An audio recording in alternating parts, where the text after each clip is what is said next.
Next is demerits and disadvantages of the departmental undertaking. So first one is the main drawback of the departmental undertakings are, first one is inflexibility. So the departmental undertakings work under the strict parliamentary control. जो departmental undertaking होती है वो एक parliamentary control के अंदर work करती है. There is too much interference of the ministers and the top official. वहाँ पे क्या है, बहुत ज़्यादा मिनिस्टर्स वगैरह जो टॉप के ऑफिसर्स होते हैं उनका बहुत ज़्यादा इंटरफेरेंस होता है. So it is treated as the one of the government officers. ये ऐसे हो जाता है जैसे इसको ऐसे ट्रीट किया जाता है जैसे कोई गवर्नमेंट का ऑफिस हो, क्योंकि सारे रूल्स एंड रेगुलेशन और बहुत ज़्यादा इंटरफेरेंस होता है.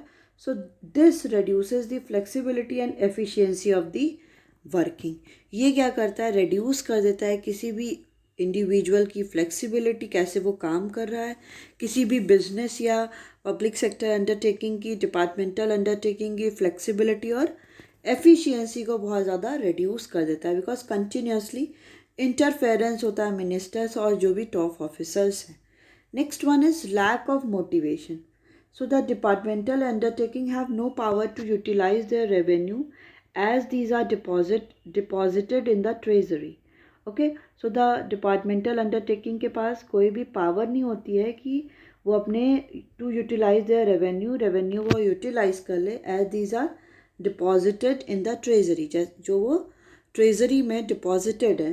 There is no incentives to maximise profit. वहाँ पे कोई भी इंसेंटिव्स नहीं है कि प्रॉफिट को मैक्सिमाइज कर सके. There is no direct relation between the efforts and the reward. वहाँ पे कोई भी डायरेक्ट रिलेशन नहीं है एफर्ट और रिवॉर्ड में कि कौन कितना एफर्ट कर रहा है और कितना उसको रिवॉर्ड मिल रहा है. Generally promotion are on the basis of seniority. जो भी अगर वहाँ पे प्रमोशन भी होता है तो वहाँ पे सीनियरिटी के बेसिस पे ही होता है, not on the basis of efforts. उसका कोई भी इंडिविजुअल, कोई भी वर्कर कितना ज़्यादा एफर्ट कर रहा है उसके हिसाब से वहाँ पे प्रमोशन नहीं होता. वहाँ पे प्रमोशन किस हिसाब से होता है कि वो सीनियर है कि नहीं उस ऑफिस में. So employees are not motivated to perform their best ability. तो एम्प्लॉयज़ के वहाँ पे मोटिवेटेड नहीं होते हैं कि वो अपना बेस्ट दे पाएँ. Next one is lack of financial autonomy. So the departmental undertaking cannot plan long-term investment project. जो departmental undertaking है वो long-term investment project को plan नहीं कर सकती है as they are subject to budgetary control of the government.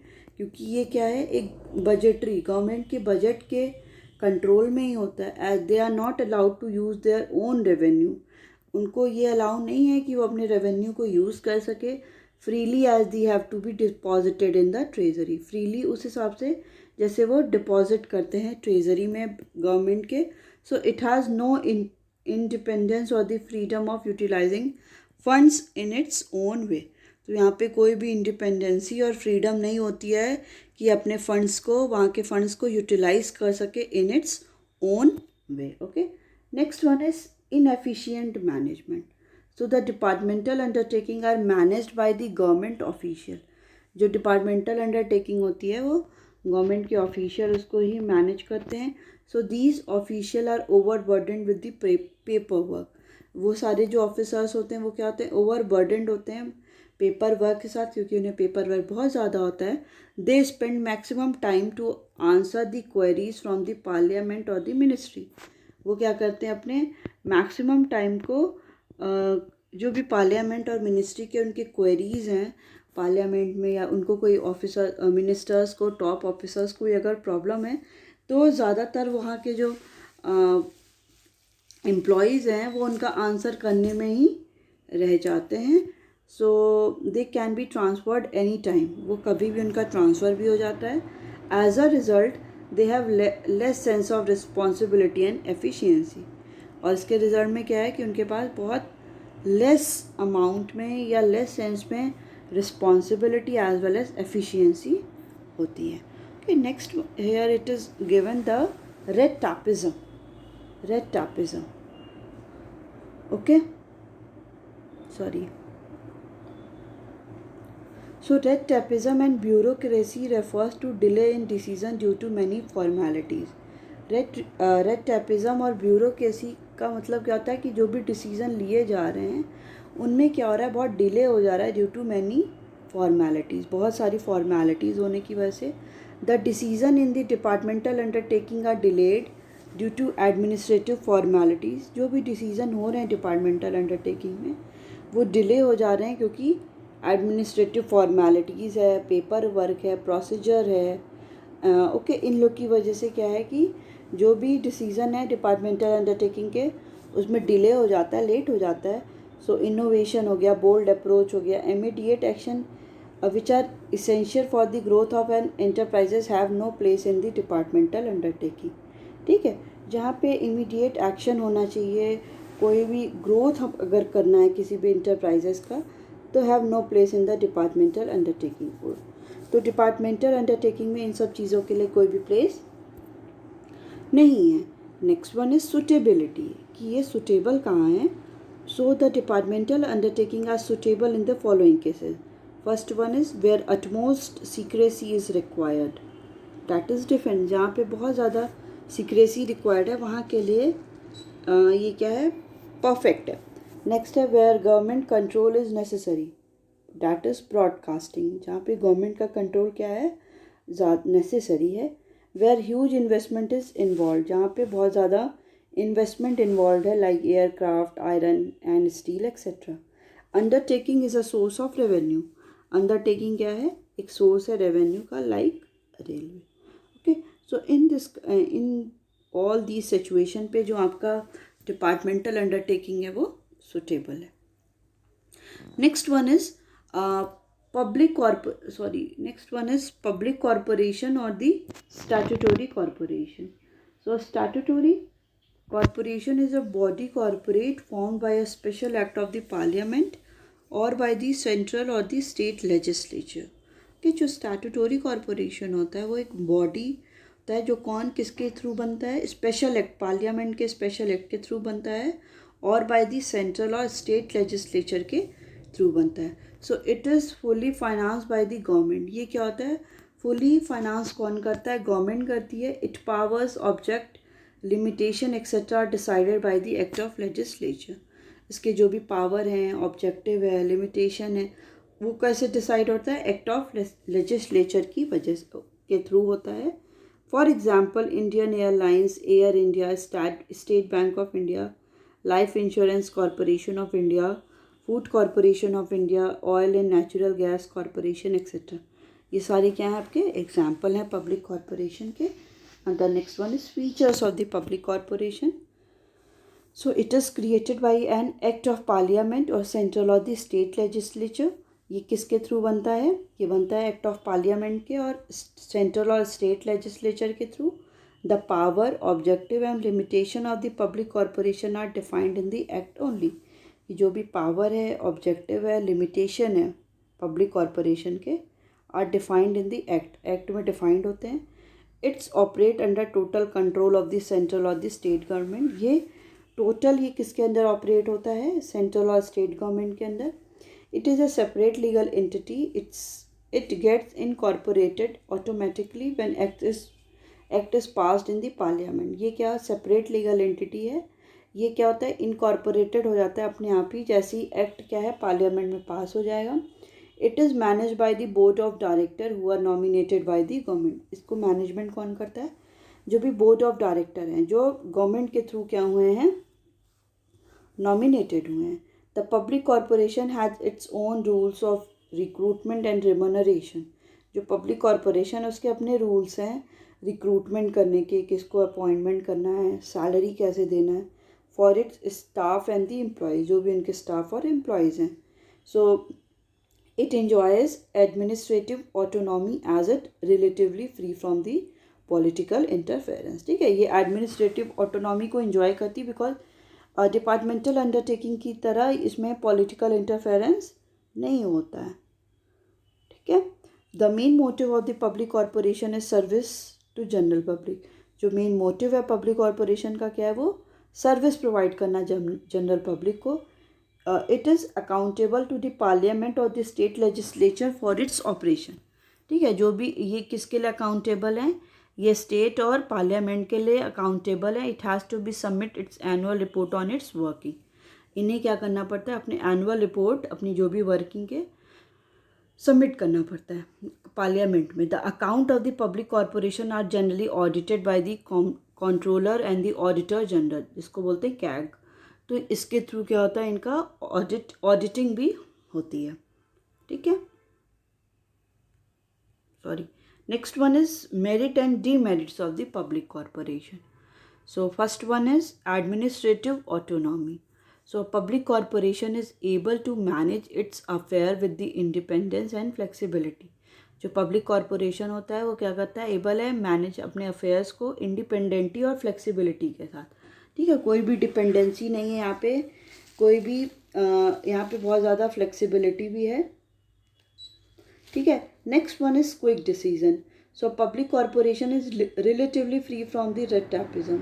जो public corporation है वो क्या है, वो फ्री है सारे रेड टैपिज्म की वजह से, क्योंकि एक्सेसिव रेगुलेशन यहाँ पे नहीं है।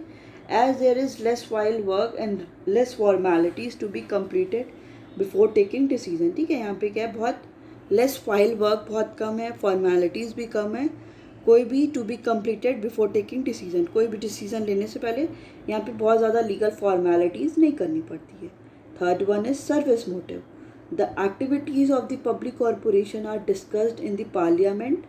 This insures protection of the public interest. जो भी एक्टिविटीज़ है पब्लिक कॉरपोरेशन की वो क्या होती है, पार्लियामेंट में डिस्कस होती है। So this ensure protection of the public interest, क्योंकि ये पूरी बातें कहाँ पे होंगी, एक ऐसी जगह पे होंगी जहाँ पे नॉर्मल जो आपके डिफरेंट जनरल पब्लिक है वो भी उस बातों को सुनेगा। तो ये क्या इंश्योर करता है कि पब्लिक के इंटरेस्ट को भी प्रोटेक्ट करता है। Next is efficient staff. यहाँ पे क्या है, एफिशिएंट स्टाफ भी हैं। So the public corporation can have their own rules and regulation regarding the remuneration and the recruitment of employees. जो पब्लिक कॉरपोरेशन है उनके अपने रूल्स रेगुलेशन है, कैसे उनको रिक्रूटमेंट करना है, अपॉइंटमेंट कैसे करना है, रिम्यूनरेशन कैसे देना है। It can provide better facilities and attractive terms of services. ये क्या करता है, बेटर फैसिलिटी भी प्रोवाइड करता है और attractive term of services provide करता है अपने स्टाफ को for their efficient working from its staff, क्योंकि अगर वो क्या है एफिशिएंटली उसमें वर्क कर रहे हैं। Next one is professional management. So its board of director consists of business experts and also the representative of the various group. ठीक है, जो बोर्ड ऑफ डायरेक्टर होते हैं वो क्या है, उसमें बिजनेस एक्सपर्ट होते हैं, ऑल्सो दी रिप्रेजेंट, और ये ऑल्सो क्या होते हैं, रिप्रेजेंट करते हैं बहुत सारे ग्रुप को, जैसे लेबर्स की ग्रुप हो गया, ट्रेड यूनियन जैसे होते हैं, consumer nominated by the government. तो ये सारे क्या हैं, प्रोफेशनल मैनेजमेंट भी इसमें होता है। Next one is demerits of the public corporation. So autonomy on the paper only.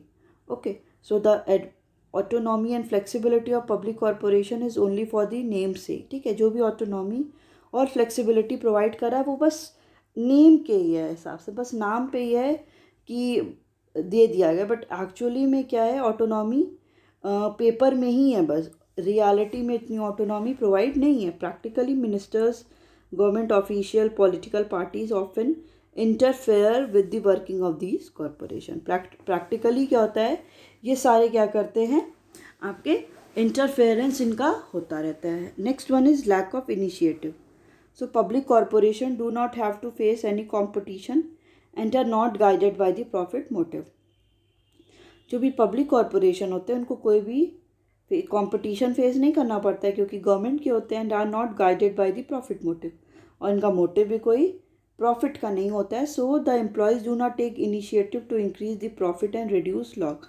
तो ऐसा कोई भी एम्प्लॉयज़ कोई ऐसा इनिशिएटिव नहीं ले सकता है कि वो प्रॉफिट को इंक्रीज़ कर दे और लॉस को डिक्रीज़ कर दे। So the losses of the public corporation are made good by the government.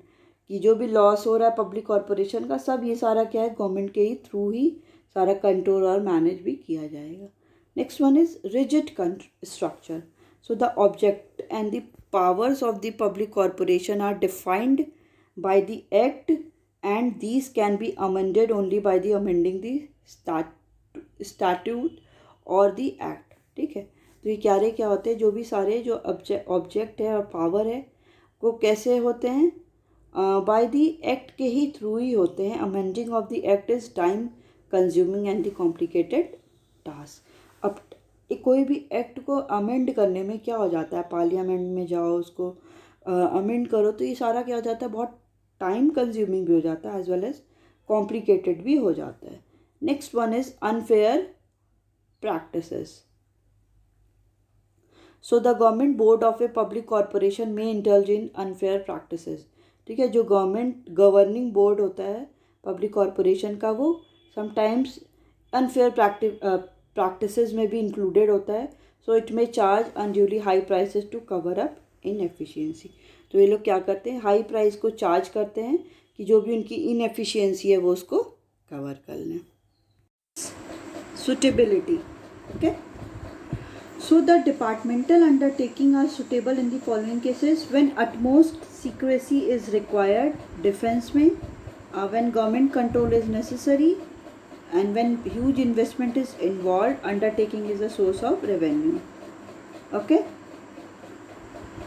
so the next topic that we are going to study is demerits and the disadvantages of the public corporation.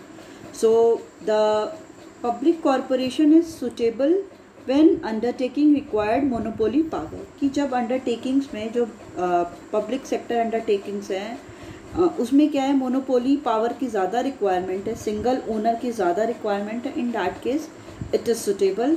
Next one is when undertaking required the special power defined by the act और the statute. जब undertaking में क्या है, special power की requirement है जो किसके through defined होगा, कोई भी पार्लियामेंट में कोई भी एक्ट के थ्रू क्या होगा वो डिफाइंड होगा.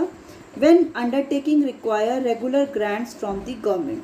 जब अंडरटेकिंग क्या है, रिक्वायर होगा regular grant from the government, तब क्या है कि उस कंडीशन पे this public corporation is suitable. Okay, next one is when the undertaking are require appropriate combination of public accountability and the operational autonomy. ठीक है, जब अंडरटेकिंग क्या है, रिक्वायरमेंट है उसकी basically for the require appropriate combination किसका, कि public accountability भी हो और वहाँ पे ऑपरेशनल की ऑटोनॉमी भी हो, ज़्यादा इंटरफेरेंस भी ना हो. ठीक है, तो उस कंडीशन के लिए ये public corporation is suitable. Next one is government companies. So the government companies mean any company, wait a minute,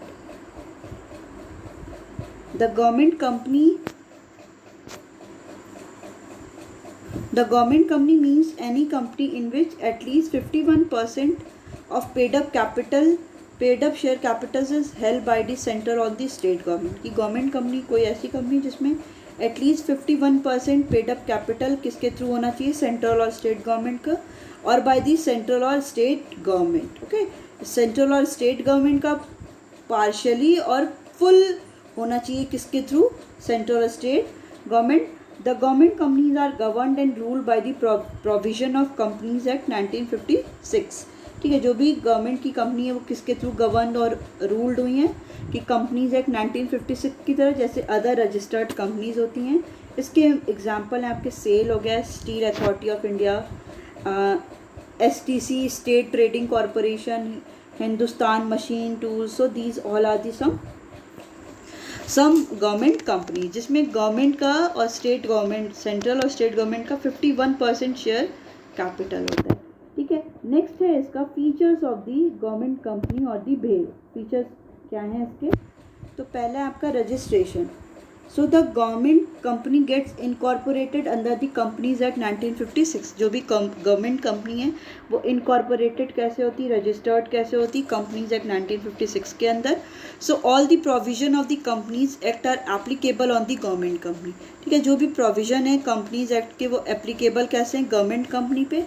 government can exempt it from the some provision by passing a special resolution. ठीक है, government क्या कर सकती है, इनको exempt कर देती है from the provision of the passing a special resolution. कुछ स्पेशल रिजोल्यूशन के थ्रू यहाँ पे एग्जेम्पशन भी मिल जाता है.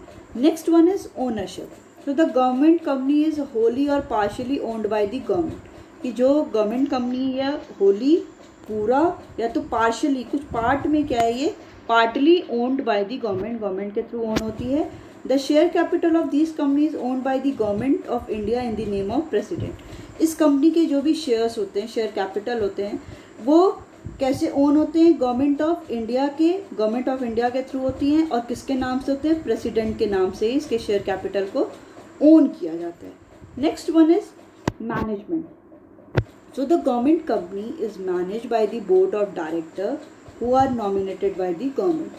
जो गवर्नमेंट कंपनी होती है वो कैसे मैनेज होती है? बाय दी उसके जो बोर्ड ऑफ डायरेक्टर्स हैं who are nominated by the government, जिसको कौन नॉमिनेट करता है? गवर्नमेंट नॉमिनेट करती है। एंड अदर शेयर होल्डर, जो अदर शेयर होल्डर है उनके थ्रू। So the government has the authority to appoint majority of the directors. तो अब गवर्नमेंट के पास इतनी अथॉरिटी है कि वो मेजॉरिटी ऑफ डायरेक्टर को क्या कर सके? अपॉइंट करें। Next one is separate legal entity. So the government company has a separate legal existence. जो गवर्नमेंट कंपनी है उसके सेपरेट लीगल एग्जिस्टेंस है। It can buy and sell property in its own name. वो क्या कर सकते हैं? प्रॉपर्टी को अपने नाम से अपने नेम के साथ purchase as well as sale भी कर सकते हैं। It can enter into a contract in its own name. ये क्या है? किसी भी कॉन्ट्रैक्ट में भी आ सकते हैं थ्रू इट्स ओन नेम, अपने नेम से वो किसी कॉन्ट्रैक्ट में भी आ सकते हैं। Next one is ministerial control. So government company is subject to ministerial control, कि जो गवर्नमेंट कंपनी होती है ये किसकी सब्जेक्ट होती है? कि मिनिस्ट्रियल के थ्रू, मिनिस्ट्रीज के थ्रू कंट्रोल होता है। The concern ministry make appointment of the director. जो इससे रिलेटेड कंसर्न मिनिस्ट्री है वो क्या करती है? अपॉइंटमेंट करती है डायरेक्टर का। द मिनिस्ट्री में issue direction and can assume the overall supervision of the undertaking. Ministry क्या करती है? इशू करती है डायरेक्शन, जो भी डायरेक्शन है, एंड अज्यूम ये करती है overall supervision of the undertaking. Undertaking इस बिजनेस का पूरा सुपरविजन भी कौन करता है? पूरा कोई भी कंसर्न मिनिस्ट्री ही करती है। Next is financial autonomy. So the government company enjoys borrowing power. जो गवर्नमेंट कंपनी है वो क्या करती है? इंजॉय करती है बोरोइंग पावर को, बोरो करने के। So it can raise capital by issue of the various securities. They can raise, वो कैपिटल को इशू कर सकते हैं कैसे? वेरियस इशू को, जनरल पब्लिक को, डिफरेंट सिक्योरिटीज़ को इशू करके। So it is free to use its revenue for the growth and expansion of the company. तो ये क्या है? ये फ्री हैं अपने रेवेन्यू को यूज़ करने के लिए, जो भी इनकी इनकम हो रही है, कि वो ग्रोथ और एक्सपेंशन को अगर करना है उसकी कंपनी के, उसको वो यूज़ कर सकते हैं। Next is efficient staff. So the recruitment and the remuneration of the employees of the government company is independently decided by the government company itself. ठीक है, जो भी रिक्रूटमेंट इनका कैसे होगा, कैसे अपॉइंटमेंट होगा, इनको सैलरीज कैसे मिलेगी, डिफरेंट रिम्यूनरेशन जो भी है वो कैसे मिलेगा, ये कैसे इंडिपेंडेंटली कौन डिसाइड करता है? गवर्नमेंट कंपनी खुद इसको डिसाइड करती है। They are not govern by the civil service rule. ये कोई भी जो भी सिविल सर्वेंट के थ्रू इनको क्या है? कोई भी गवर्न नहीं होते। Next one is accountability.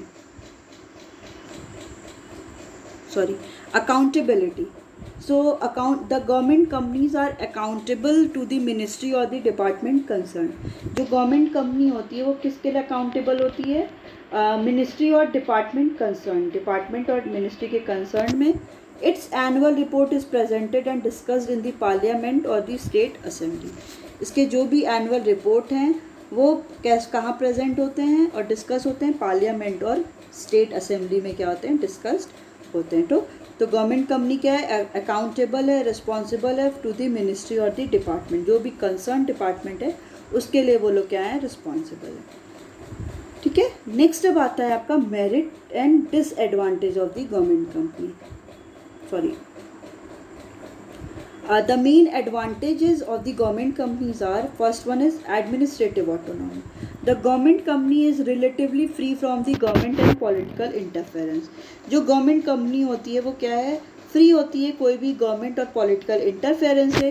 It can function freely and smoothly under the general vigilance of the government. ठीक है, जो भी गवर्नमेंट के सारे रूल्स एंड रेगुलेशन हैं, तो उनके थ्रू ये क्या है, सारे फ्री हैं। Suitable change can be introduce when ever needed. Suitable कोई भी चेंज क्या है, इंट्रोड्यूस हो सकते हैं जब ये नीडेड है with in the provision of the companies act. Companies act के प्रोविजन के अंदर कोई भी चेंजेस इंट्रोड्यूस हो सकते हैं। Next one is greater flexibility. So the government company is managed, financed and audited just as any other private sector company. जो government company है वो कैसे मैनेज होती है, फाइनेंस होती है और ऑडिट भी होती है कैसे, कोई भी प्राइवेट सेक्टर कंपनी की ही तरह। It can therefore secure regular flexibility. यहाँ पे क्या होता है, फ्लेक्सिबिलिटी भी होती है, फ्रीडम होती है ऑपरेशन की, कोई भी बहुत ज़्यादा गवर्नमेंट का इंटरफेरेंस नहीं होता है। And quickness of the action in the running the enterprises. और कोई भी डिफरेंट एक्शन लेने के लिए, कोई भी हमें एक्टिविटीज़ करने में गवर्नमेंट कंपनी में क्या है, बहुत ज़्यादा क्विकनेस भी होती है, बहुत टाइम टेकिंग भी नहीं होती है। Next one is efficient staff. So the government company can have their own rules and regulation. जो गवर्नमेंट कंपनी होती है उनके अपने खुद के रूल्स एंड रेगुलेशन होते हैं regarding the recruitment and the remuneration of the employees. Recruitment और जो भी रिमनरेशन है एम्प्लॉयज़ का, उसके according so they can appoint professional and specialised people by offering better service and the salary. ये क्या करते हैं, अपॉइंट करते हैं प्रोफेशनल्स को, डिफरेंट स्पेशलाइज्ड पीपल को, बाई ऑफरिंग बेटर सर्विस। उनको बेटर सर्विस प्रोवाइड करते हैं, उनको बेटर सैलरी, अच्छी सैलरी भी प्रोवाइड करते हैं। फिर next one is collaboration. The government company can avail and accommodate managerial skill, technical know how or expertise of private enterprise by conveniently collaborating with it। ठीक है, द गवर्नमेंट कंपनी क्या करती है, accommodate करती है और अवेलेबल मैनेजरियल उसकी skill होती है, technical know how to expertise of the private enterprise. ठीक है, वो किसके साथ कोलैबोरेट होती है, प्राइवेट कंपनी के साथ, कि वो कैसे मैनेजरियल स्किल्स को अपनी एफिशिएंटली करे और कैसे हर एक कंडीशन में एक्सपर्टाइज हो। तो कोलैबोरेशन भी प्राइवेट इंटरप्राइजेस के साथ होता है। Next one is demerit and the disadvantages of the government company. First one is autonomy on paper only. So the freedom and the flexibility offered to government company is the true theoretical only. कि जो भी freedom मिली है, flexibility है government company को, ये बस theoretically होती है। In actual practice of the government, actual practice में being the major share holder dictate the terms and get the things done in its own way. ठीक है, जो भी इसके शेयर होल्डर हैं वो क्या करते हैं, सारे टर्म्स को डिक्टेट खुद ही बताते हैं और अपने अकॉर्डिंग ही सारे वर्क को भी वो करते हैं। ठीक है, next one is political interference. तो the government company are treated as the personal property of the minister. जो भी गवर्नमेंट कंपनी है उसको कैसे ट्रीट किया जाता है, कोई पर्सनल प्रॉपर्टी हो जैसे किसी भी मिनिस्टर की, मतलब जैसे उनका खुद की प्रॉपर्टी हो, ऐसे इंटरफेरेंस होता है गवर्नमेंट कंपनीज में। मिनिस्टर ऐसे उसको मैनिपुलेट करते हैं। So the interference of the minister is frequent. जो भी इंटरफेरेंस है मिनिस्टर का वो भी क्या होता है, बहुत फ्रीक्वेंटली होता है।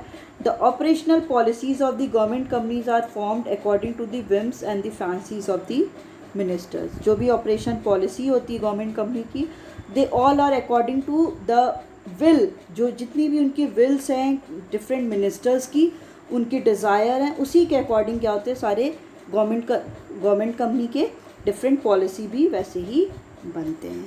ठीक है, next one is board packed with the government representative.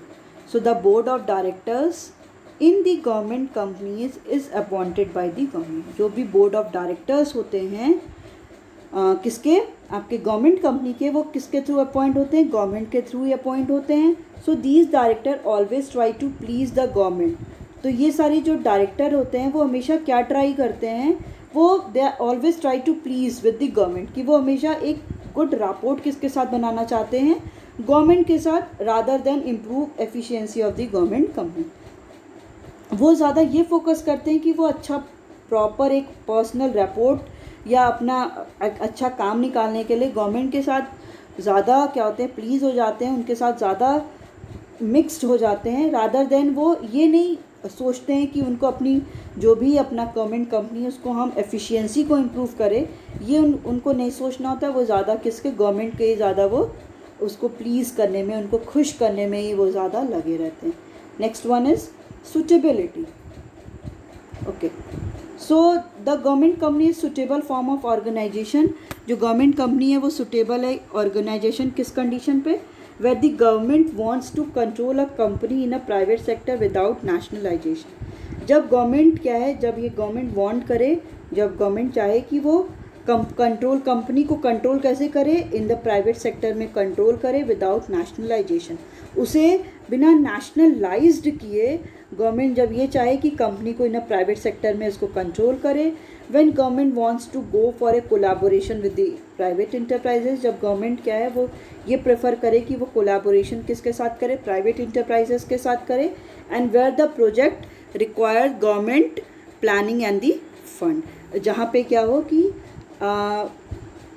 Government क्या ये डिसाइड करे, where the project required government planning, जहाँ पे प्रोजेक्ट की ये रिक्वायरमेंट है कि वो किसके थ्रू डिसाइड हो, वो डिसाइड हो कि आपका जो भी प्रोजेक्ट है वो गवर्नमेंट की ही प्लानिंग हो, गवर्नमेंट का ही फंड लगे. उस कंडीशन पे क्या है, ये आपका गवर्नमेंट कंपनी एक सुटेबल, एक चांसेस हो सकती है सुटेबल फॉर्म ऑफ ऑर्गेनाइजेशन हो सकता है.